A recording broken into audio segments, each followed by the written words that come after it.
Welcome to the Cool Fireman Podcast, a virtual firehouse kitchen table with Matt, Adam, Brian, Doug, and Freddie, where they discuss everything that matters in today's fire service.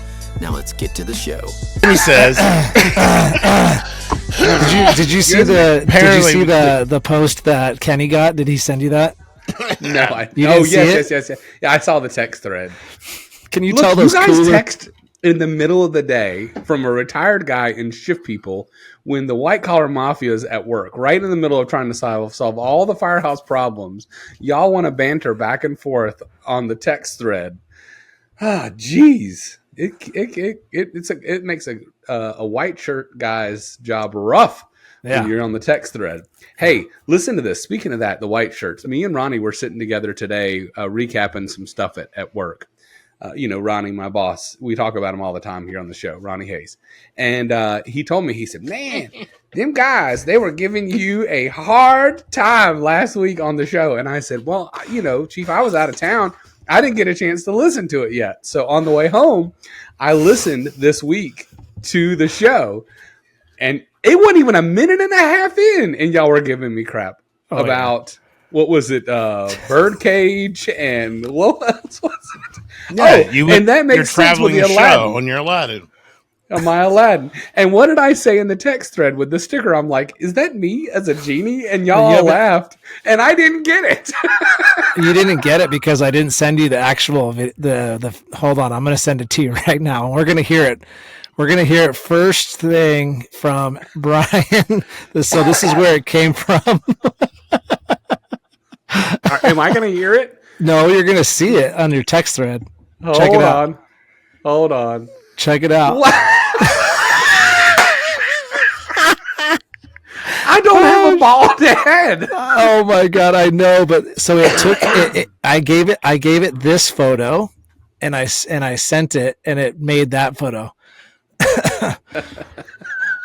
So if y'all don't know what this is, Adam created the sticker mafia. Oh, I don't look all surprised. I did not make that randomly, image. No, I made that.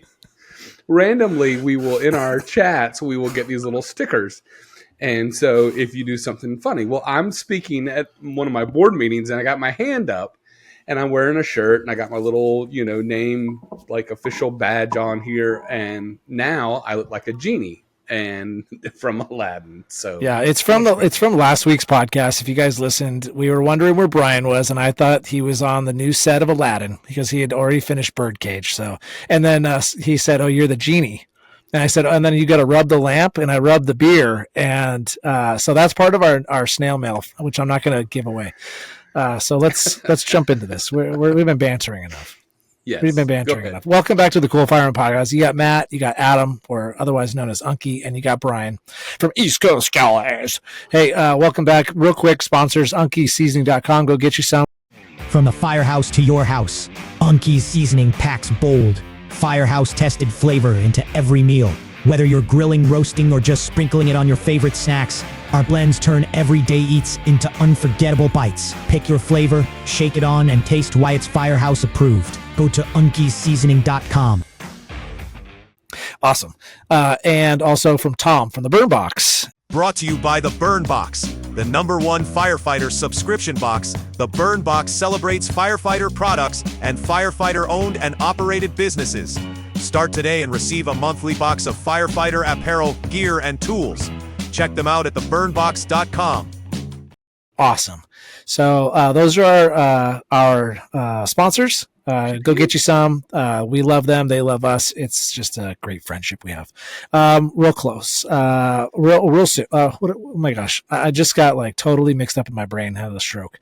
So moment of silence. I'm going to add this special moment of silence, and I think you guys know who I'm going to say, for Charlie Kirk. And whether you were on his side or you weren't, I when I first heard the news that he was shot, my first question was, is he dead? And then Kel said, nah, I don't know. Adam, you sent that video. He said, watch it because otherwise it's going to get taken down. I watched it and I said, there's absolutely no way that he lives from that. And sure enough, about half an hour, 45 minutes later, we found out he died.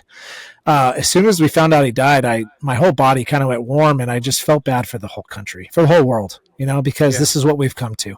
And whether or not you agree with his politics or his humanities or his whatever, it doesn't matter, his religious views, all the guy wanted to do was create and continue conversations just as we're doing here on the Cool Fireman podcast. Just maybe a little bit differently, right? We don't get as controversial as Charlie did. But man, did that shake, rattle the whole country, the whole world. There was countries all over the world that were mourning Charlie Kirk for his bravery and what he did. Open dialogue, freedom of speech. But just know, and we've learned that there are still consequences to freedom of speech, and understand that. And we understand that here at the Cool Fireman podcast. We had a post go through and people were calling us all kinds of derogatory names. We won't get back into that podcast. But Doug tried to call him out. It went sideways, and boy, did that turn out interesting. So again, consequences to your freedom of speech. But here's to Charlie Kirk and all of our brothers or sisters that we may have lost. I don't have any that are close to me, guys. Do you guys have any? Okay, I don't. I do want to add also in real quick the Colorado school shooting, and it was underscored as a result of the Charlie Kirk. But I think it just speaks to the sense of brokenness that our country is going through right now, kind of that you spoke to. And so in this moment, I would just pray for the whole country as a whole, that it's broken and it just needs repaired. That's well said. All right. So let's give a moment of silence.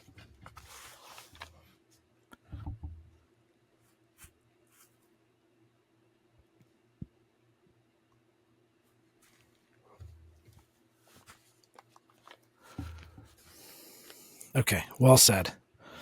Well said. Moment of silence. And it's a terrible thing. It's a great homage that we do here on the Cool Fireman podcast. But let's get into it. Today, all firefighters, all first responders know that we've got a crisis on our hands in the country, and it's been that way since COVID. And I don't know if it's because of COVID. I think Brian might know a little bit more than I do, but he sent us a little excerpt, or what was it, It was actually the Senate hearing that went on last week on September 10th, and it was from it was a bipartisan Senate hearing in the U.S. Senate from fire truck manufacturers, General President from IAFF, Ed Kelly, Kansas City, Kansas fire chief, and this, independent investigative attorney that just talked about the current crisis regarding, and it was called Sounding the Alarm, Fire Apparatus Crisis,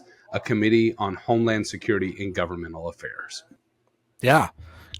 Crazy. I mean, especially if you're a department like mine where you've got aging apparatus and, and you want to go in and customize your fire engine as you've always done.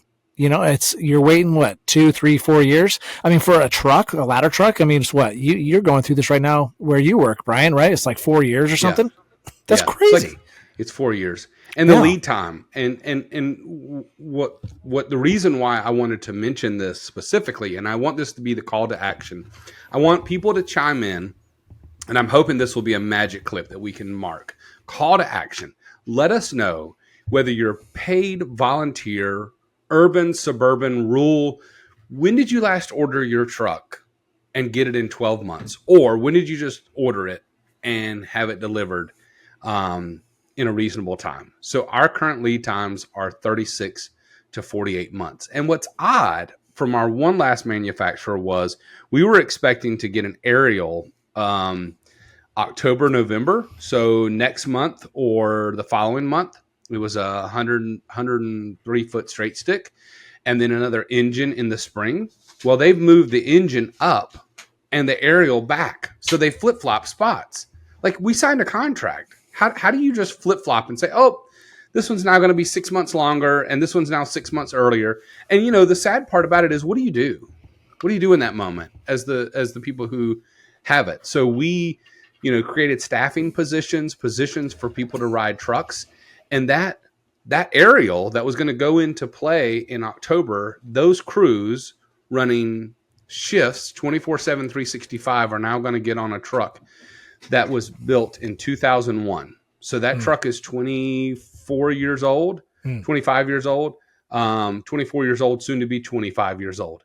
And that's going to be a frontline engine running 24/7, 365. And that same truck, because of maintenance, and that's something we're going to get into in here, we've spent hundreds of thousands of dollars on in the last couple of years trying to keep that truck in service while we wait on the new one.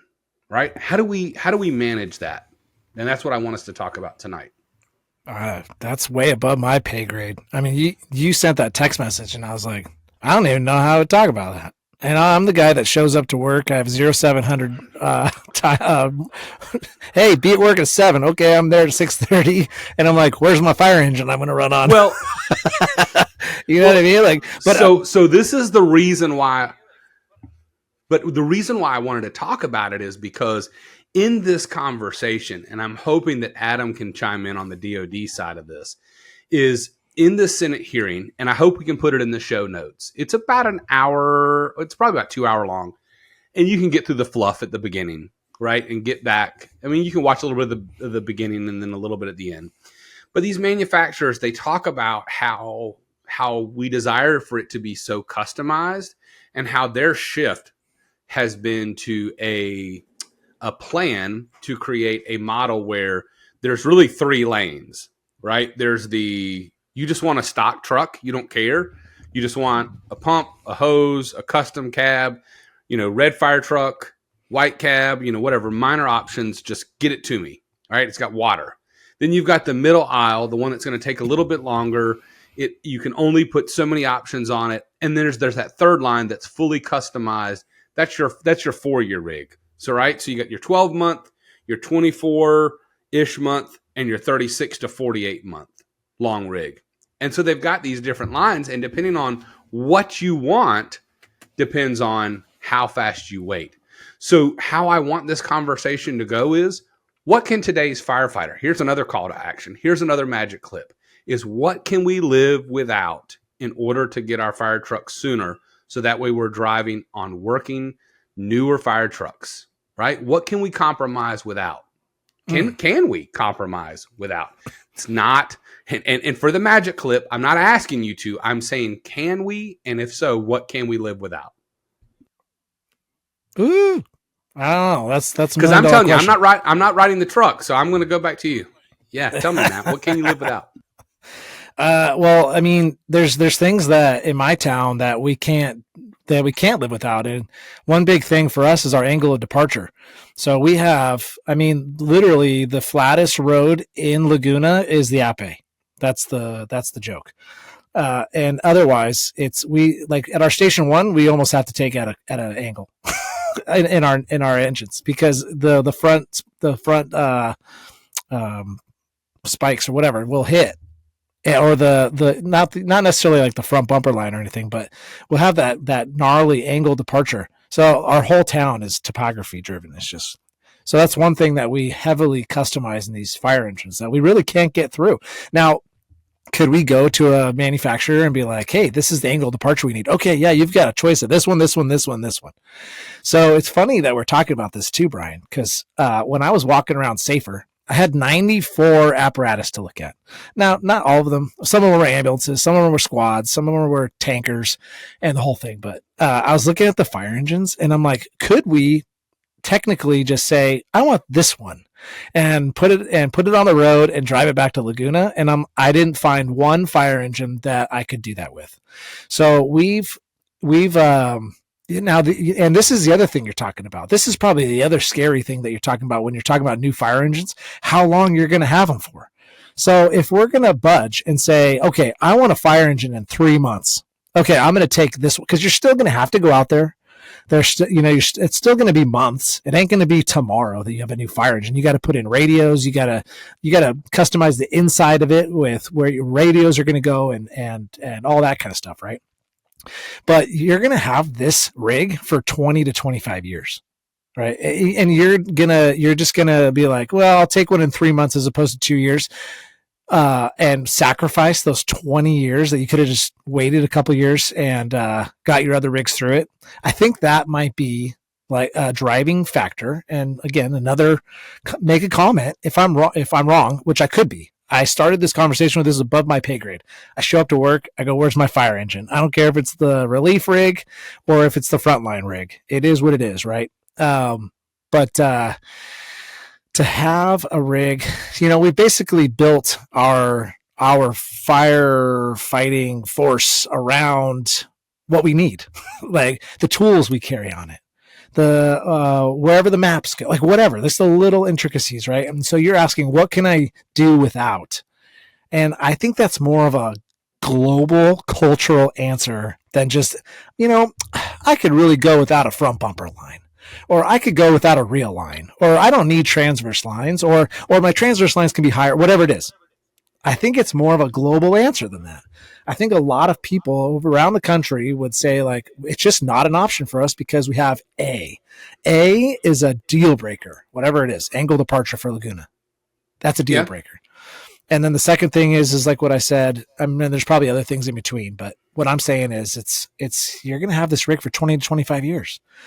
Can you legitimately say, I'm going to cut corners just to get a rig in 4 or 5 months for the next 20 to 25 years of its existence? Like that seems kind of harsh to me.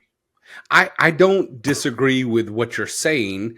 I would ask for you to look through it through a different perspective. When you just got a new rig, a year and a half ago at your station or at station 1? Just a couple months ago. Yeah. A couple months ago. Right. So it's a newer rig. Yeah. And how old was the rig that it replaced?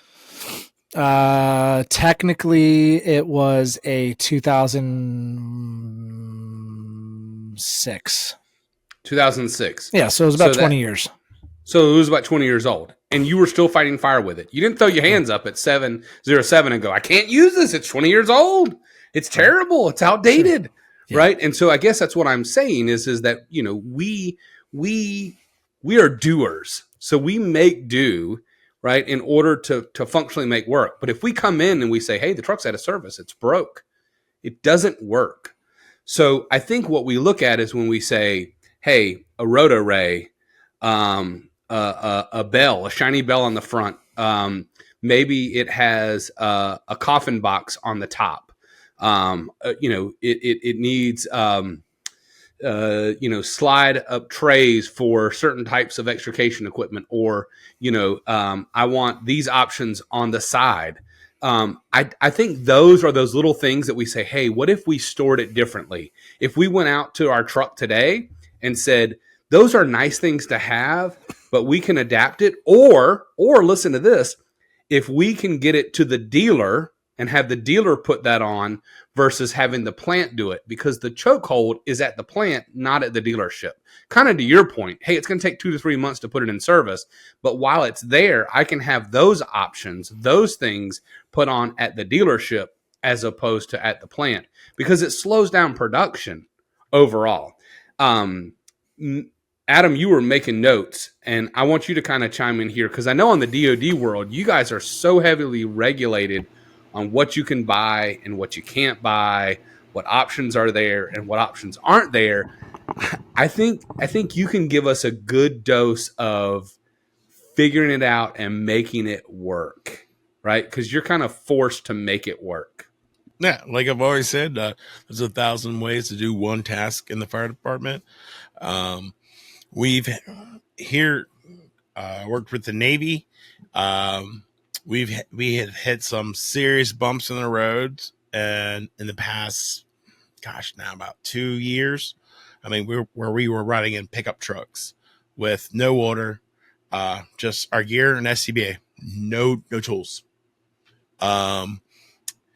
So it's been like 19 years since we received a new truck in my district. And we just got a new engine, and we're going to get a replacement quint sometime in May. So the Navy, I can say basically the spectrum is we got the Air Force. They write all the DoD regulations for all the fire departments.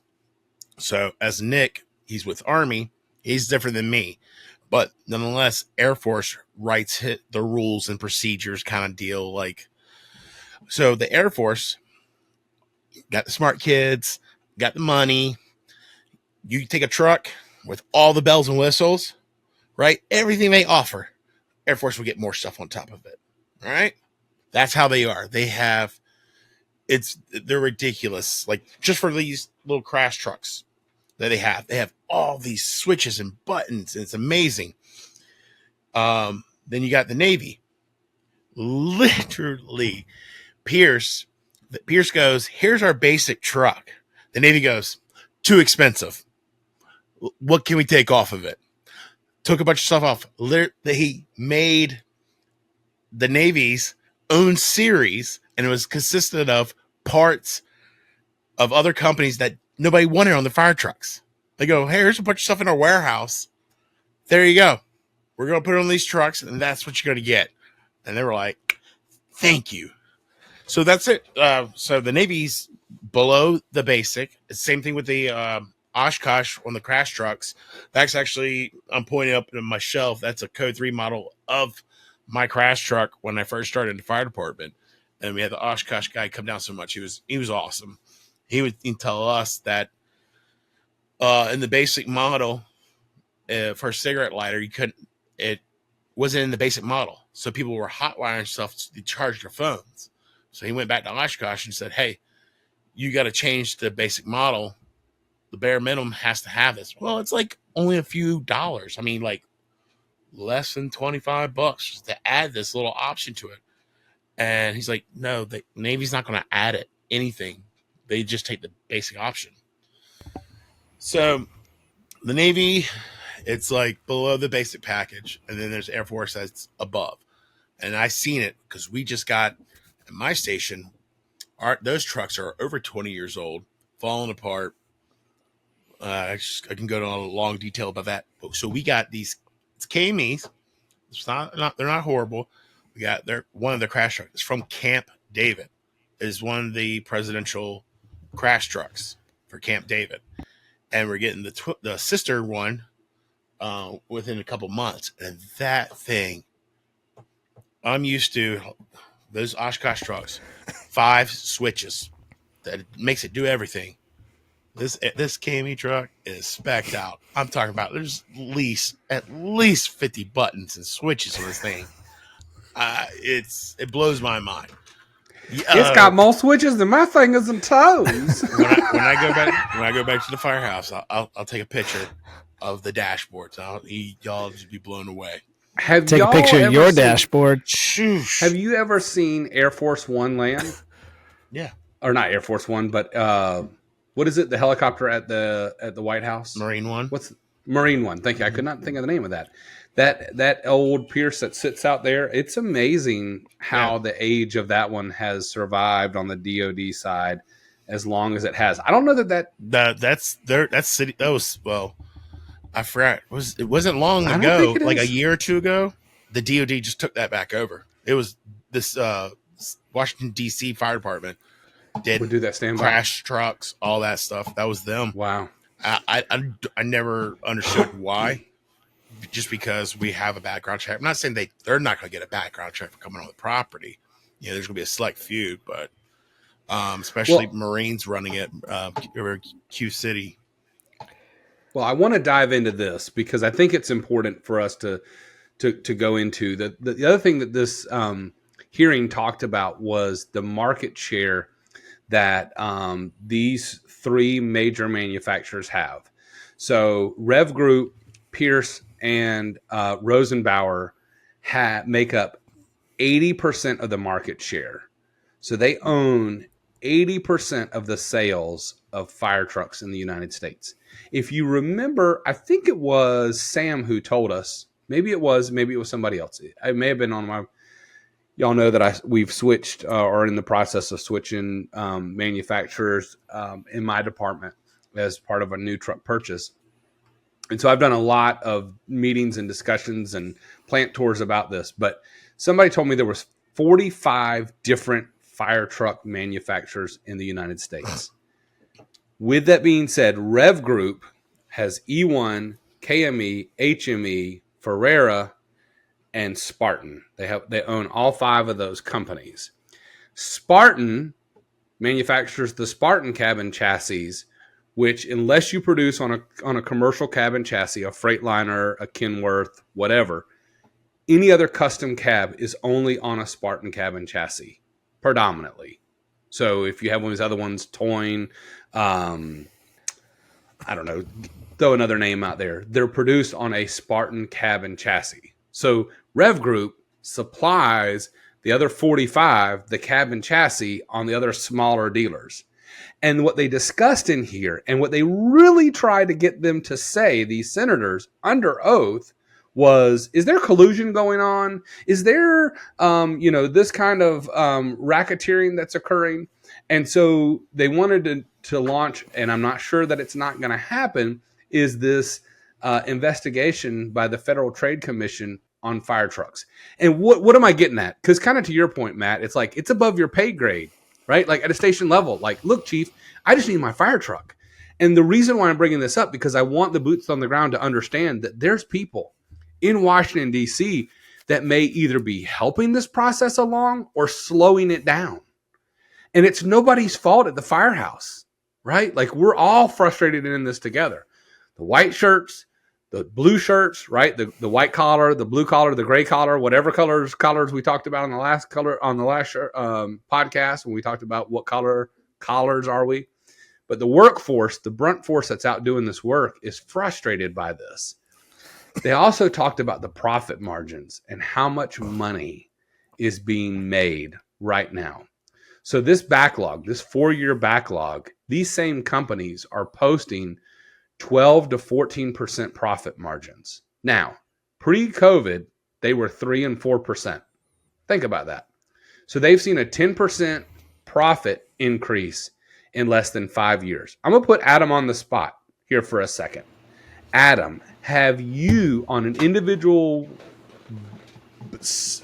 bottle of product with inflation, have you been able to increase revenue by 10% on each bottle of product, or have you just been able to make about the same amount of money, by doing price increases and, adjusting your price per bottle?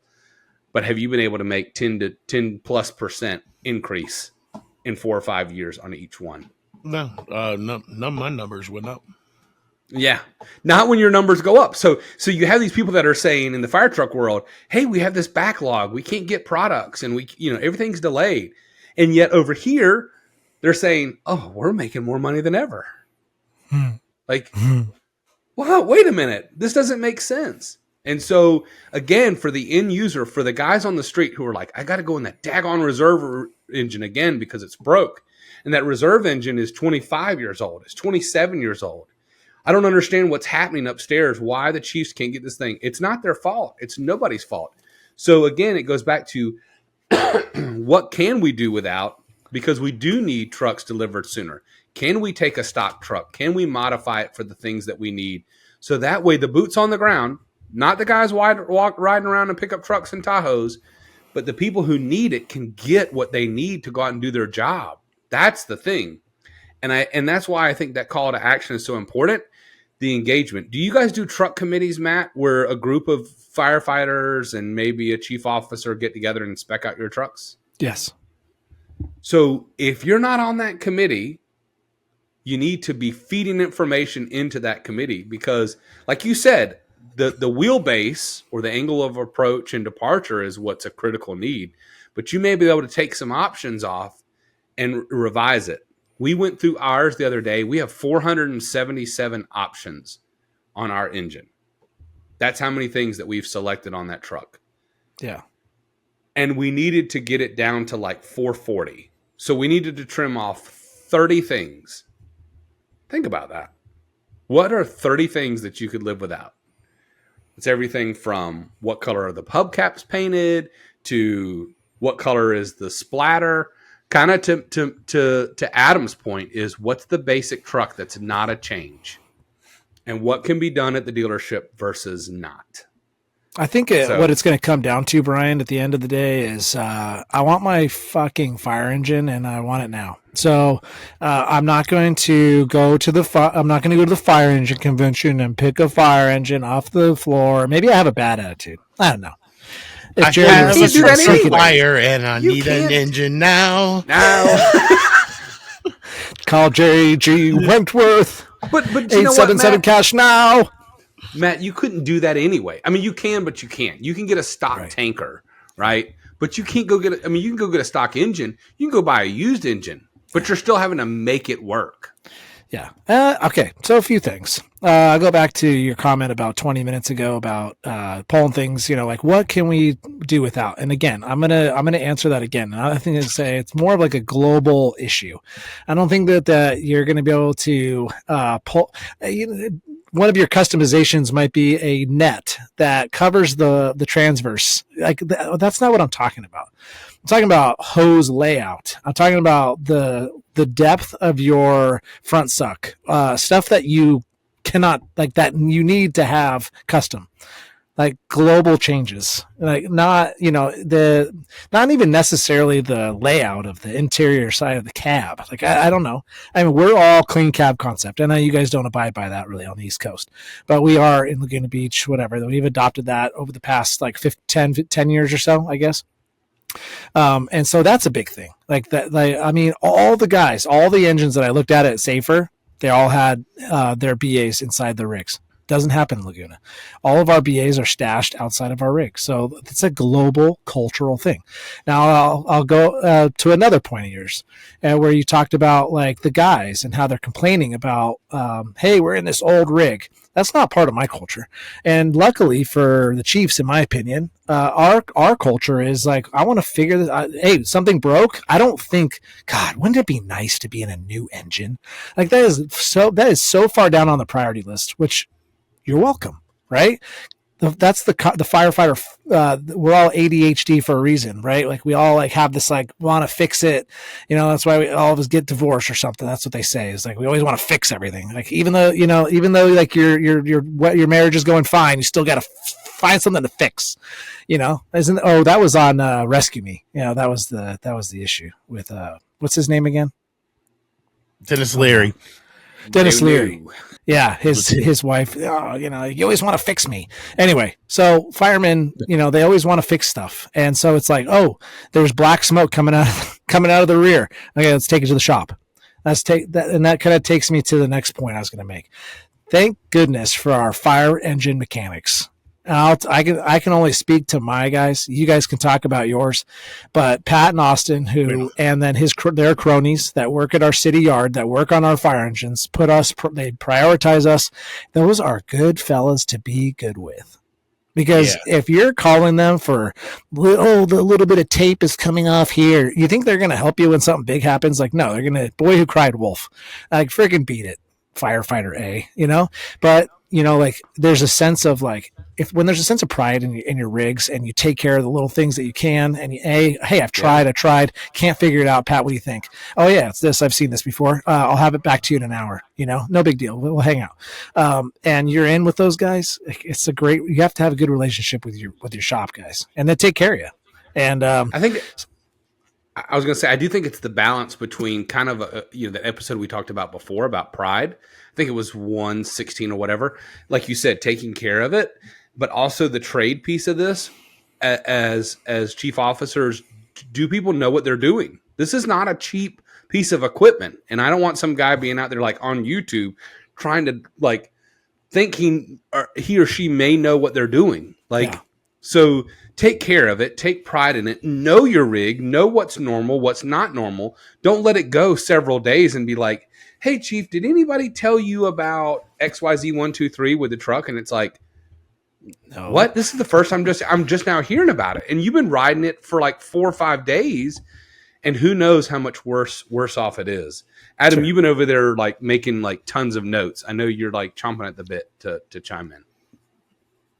Oh, yeah, you play that cheap part just right. I'm not saying you. I'm saying what I see. And they go, this is the first, it's not you. It's your peers that you've never met before. That will say they're like, I'd never heard of this. I was like, well, we got 20,000 emails. We got parts. We got conversation, text message. First I ever heard of it. You're lying. No. We didn't. I never knew that truck was broke. That's it. That's why those are here. Just shaking my head. That's not bitter Bart at all. No, man. Yeah, no. So yeah, and that's all I really have, Brian. Like, like what it comes down to is, hey guys, we've got, just being transparent with your guys, and being, having good communication. That's some advice that I'll give you as a white shirt guy, is just, being forthright. Hey, we've got a meeting in a couple months. Hey, we're going to spec this out. Yeah, you might have a committee. So we have a committee, apparatus committee, we call them, and they are in charge of speccing out new engines. And then if somebody wants to change something around on our Type 3, hey, well, let's put the longhand tools over here. Someone will hit up the apparatus committee. Hey, let's start a little discussion. Okay, cool, right? But have good communication and have those guys send out something to the department going, hey guys, we're going to be speccing out new engines, not till this time, but what are some good things, some bad things? Like, does anybody have any good? And you'll get a couple guys just like a lot of great feedback, and those are your boots on the ground. The guys that pull the lines, the guy that put it in pump, and there's a lot of like really cool things that especially nowadays with these fire engine manufacturers doing with these engines is pretty cool. And so as far like we're actually switching to Pump Boss with our new engine. We're speccing out a new engine right now to get one for next year. And we're going to Pump Boss, which is kind of cool. And that was a recommendation from some of the guys on the floor. And hey, what are the differences? Hey, what are the pros? What are the cons? It's all good conversation. So that's it. Just good communication. And I don't think, at least in my department, maybe it's different on the East Coast. God, when are we going to get a new engine? And the other thing is we make those 25-year engines look like 5-year-old engines because we keep them shiny, and when we take pride in our rigs, and when we're out there shining them, we're looking for defects. You see things that are wrong, you fix it, and it just you keep the work maintained, and that way nothing really that bad ever happens. So that's a good thing. And good maintenance and good preventive maintenance with your shop guys, the oil changes and that whole thing. And you can keep an engine for 20, 25 years, and you're welcome, city, because these things are expensive. I think no matter where you're at, it plays out. It's not it's in California because of the weather. They don't have to worry about road grime and rust. There are departments in the Northeast that are running 20, 25-year-old rigs that look like brand new. They're running Seagraves and LaFrance's still that have, lots of age on them and look fantastic. And I think that kind of speaks to it. So absolutely. Yeah. I think this has been a good episode. I think that... Hey, real quick, before we finish, and your answer might be, I don't freaking know, Matt, so don't ask me ever again. Okay, that could be your answer. Do you foresee there being a change? So there's obviously a lot of variables that go into this question, right? Now, if they launch an investigation, find out there's some hanky-panky going on at the old Pierce facility, or the Rev Run, or whatever that company's called, and they find out they find Rev Run, the Run DMC. Yes. Boom diddy diddy boom diddy boom diddle doo. Stay on track here. sorry. It's getting towards the end of the podcast. We get a little squirrely. There's a lot of variables that go into this question, but do you think that anything that you've read or seen or heard because you go to a lot of meetings, is there have you heard, do you think this could change at all? Anything going to change? Well, so it's funny you say that. I had a phone call conversation with the person who sent this to me today. And, they are very actively engaged in the fire truck industry. And our conversation was, I believe you're going to see change. I don't think you're going to see, I would be hard pressed to see criminal charges because, again, the Federal Trade Commission had to approve these mergers. The out for the profit was, you're asking me to forecast based off of 3 to 4 years. So I had to price based off of inflation of what I'm going to pay in 3 to 4 years. That's why they price 10 to 14%. So if you take 3, 6, 9%, that's what you're going to see. So quick math, right? 3, 6, 9%. I'm forecasting a 3% increase over the next 3 years of when I'm going to buy the steel for that truck to be produced on a 3-year window all while hoping to decrease production. And I'm also basing this off of stimulus money, hoping that the balance will level out on demand. Because remember, we weren't ordering these surge of fire trucks all of a sudden until what happened? All this Federal CARES Act money opened up. So if you don't know, the federal government basically mass produced, print all of its own money, borrowed money from itself, gave it to communities and said, hey, we're going to use this as basically, sorry, I know I didn't mute, but you're going to use this little stimulus money. I'm sorry. You're going to use this as stimulus money to generate business and kind of grow, grow the economic stimulus in your community. So our grandkids are going to pay for these fire trucks. That's what it boils down to. And so what's happened is they've done effects in the construction industry. You know, in my consulting world, if you want to hear an interesting statistic, I helped a fire department bid a fire station 6 months ago. I revisited that same fire station. It went up 21% in 6 months on a fire station. 21%. 21% in 6 months. So if the Federal Trade Commission or these group want to be upset, and they're upset at the fire truck manufacturers, they should go look at the construction industry and look at that same number, right? Yeah. Because that's a problem too. And who's paying for it? Taxpayers. And where does that taxpayer money go? Then it's a domino effect across everything. So not to get off on that on a tangent, but I don't think you're going to see anything. I think they're going to open the door. It's kind of like when you've gone in your kid's room, middle of the day, right? And your wife's not home and you've walked in there and be like, oh God, I'll deal with that later. Right? Like that's what's going to happen in this. It's like, or maybe it'll just kind of work itself out. They're old enough to know better. They're clean themselves up. I'm going to walk in there and be like, hey, your mom's going to be home in 10 minutes. Right? And like, clean yourself up, get yourself right. And I think that that's really what's happened here is this hearing was really kind of a scare call to action to say, you need to do something. They're going to launch an investigation. There's already a lawsuit. A community has sued them. And, at least Rev Group and Pierce for some doings. And, some people probably get fired over it and there'll be some problems. But, is it going to truly change anything? I don't know. I think that at the end of the day, we're going to have to ask ourselves kind of the same questions that I asked this group. The chiefs are going to have to go down to the kitchen firehouse table and say, look, it's not 1970. We can't order a fire truck out of a catalog like we used to, the old Darley fire truck, right? We can't do that. I get it. But what I can't keep doing is spending hundreds of thousands of dollars to keep trucks that weren't maintained.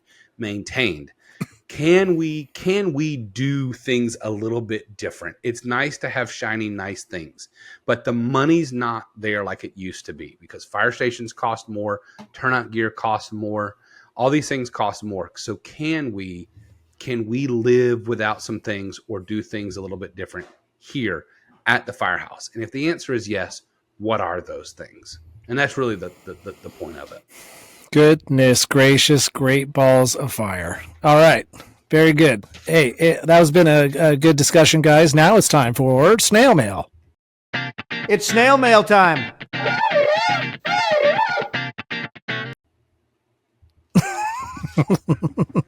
Gotta love Adam. Adam. Go back to the show. Go back to 40 some minutes and then look for the sign. All right, Literally. I already called snail mail, so it's time. The first order of snail mail business that I'm going to bring up is from our dear friend, Kenny Mitchell. Kenny sent us a text message, and it's just so great. So we're going to have to go back, and Brian, when we listen back on this podcast, we have some things to think about. Okay, Kenny says, Kenny. So this is from a hater on one of his social media posts. I don't even know who it's from. Kenny, those guys on the Cooler Fireman podcast clear their throats constantly and straight into the microphone more than you. If you guys can't talk without doing that, don't record. Just our tip. I don't know who our is. I tried to ask Kenny, but he didn't know. So he says, and then Kenny's response was, I love that. I get my hate and yours now. I'm like, what the fuck? I don't clear my throat. And I'm like, so now I was like self-conscious about this podcast, and I heard us. I mean, like, maybe, hey, you know what, Adam? The next podcast, don't breathe. Just don't breathe. All right? Because if you don't breathe, right? If you don't breathe for 5 minutes, you'll never have to clear your throat again. All right? I don't suggest that you do that, but maybe that's what we have to do for this guy. So I thought that was kind of funny. In my own defense, like, it is one of those things that is hard not to clear your throat whenever you're sitting here talking, and you know, and you're not being self-conscious. You're not thinking about it, right? We're just sitting here, like, while you're talking, I'm listening, but I also want to engage and think about how we're going to push this podcast forward. So you may get a little one of those, but we do have a mute button. You know? We push the mute button all the time. But I think the other thing that listeners need to understand is we record 8, 9 o'clock at night. So we've gone all day. A lot of times we've talked. I know I've been in meetings almost all day. You know, you guys have been yelling at kids and or you know, firefighters or whatever, and so you're a little hoarse when you already go to do this. If you notice, we drink a lot as well because of our voice. So. Yes, so I thought that was kind of funny that not only do we get snail mail, but Kenny got snail mail on behalf of the Cool Fireman podcast. Okay, continuing on. This is from TikTok. We have from our post where we were talking about get out of your comfort zone. We were talking about, trying to train outside the box. Southern Yeti says you ought to try working by yourself as a firefighter. You'll quickly realize that there is only one way to do some things. And then he put the laughing emoji. And I went, and I read that, and I read it again. I said, you ought to try working by yourself as a firefighter. I'm like, what? I've never heard that in my life. And it says, and then I said in quotations, working by yourself? Explain, please. And his explanation was, on many occasions, I'm the one who drives the truck to the fire, puts the truck in pump gear, extends the hose line, and begins fighting the fire by myself. Yes. And I'm like, okay. Can we do a little clip here and say, are you in very rural, blank? Yeah. Well, like, I don't want to give him. But I mean, that's not uncommon. When I was county fire marshal, we would have many single paid persons manning the truck, get it to the scene, and the volunteers would respond to the station and get a second truck, and they would be ready to roll for everyone else. It's part of that transition. It's today's career/combination volunteer workforce that we got in the fire service. There you go. Way outside my realm there, but that's good. I'm learning. Scott, our boy Scotty, very true. I always tell my rookies, now that you're out of the academy, let's work on different techniques and see what works best for you. So that's good. That's really good. Let's see what else we have on TikTok. We have one when we were talking about kind of the same deals on the same podcast when we were talking about AutoX training and how it's good to try to find, your salvage yards. So this guy, MN Jet Skis, wrote, we have great relationship with our local auto salvage yard. Monthly, we go down and cut up cars. The salvage yard places the cars in positions that are somewhat realistic, upside down, in ditches, on top of others, etc. Make friends with your local businesses. That's kind of cool. So that's awesome. That's very cool. And it's very cool that they do that often. Once a month is like once a month is right. That's really awesome. So yeah, again, challenge you guys. Think outside the box. Comments, of course, on episode 123 on Spotify, Social FD, of course, our buddy. Great conversations. Enjoyed it. Best line. He ain't coming out of that bottle. He don't drink. And then classic. So that was when we were talking about Brian playing the Genie in Aladdin. I'm trying to make that my own sticker now. That's what I was over here doing. I love it. I think it's good. Julius Dickmander said, we had a call back in May, got paged out as a single vehicle rollover. We got there and saw 2 semis pretty messed up. Ended up being a 2 semi head-on collision with 2 fatalities. I hadn't seen anything that gruesome up to that point. I feel like I handled it pretty well. And like you said, you have a job to do. Just do it.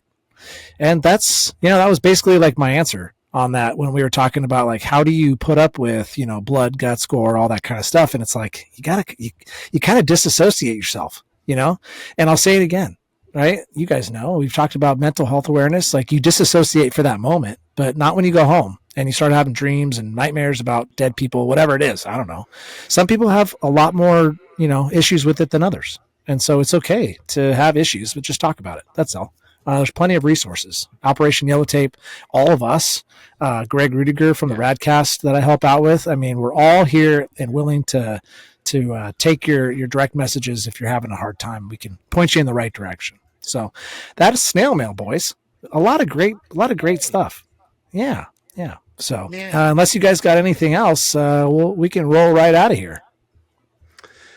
I don't have anything else to add other than I would just say thank you guys for last week. I enjoyed just chatting it up and laughing it up in that first couple of minutes. And so, if you don't already subscribe to our channel, be sure you do that and make sure you engage in your comments because that's what helps us along the most. Yeah. Appreciate you. Yes, and tell everybody in your fire department to subscribe. All right, very good. We love the community that we've built here at the Cool Fireman Podcast, and we couldn't do it without you. So with that being said, roll it, Gigi. Roll it, Gigi. Before you leave, hit that subscribe button, turn on notifications, and give these firemen a huge thumbs up. Also, make sure you check out thecoolfireman.com for more. Thanks!